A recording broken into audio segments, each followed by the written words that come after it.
A tragic incident unfolded in Mumbai's Mira Road East on Thursday night when a massive tower crane collapsed at an under-construction residential complex.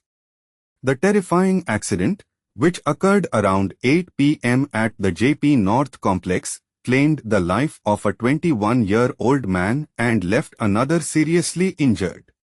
The nearly 120-foot-tall crane, which was being used on a building that had reached its 11th floor, suddenly came crashing down.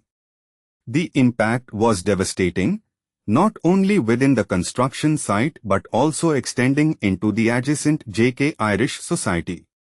Several parked cars and two-wheelers belonging to residents were severely damaged, some completely crushed by the falling structure.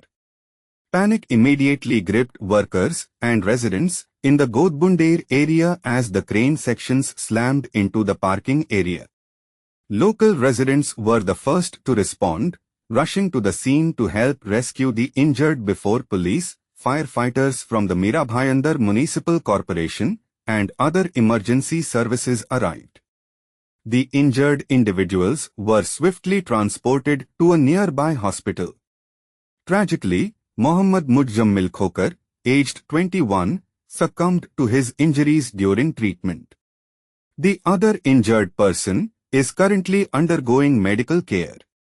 Authorities have launched a full investigation to determine the exact cause of the crane's collapse. Rahul Kumar Patil, Senior Inspector of Kashigaon Police Station, confirmed that inquiries are underway. Meanwhile, officials are also assessing the full extent of the damage caused by this shocking incident that has left the community shaken.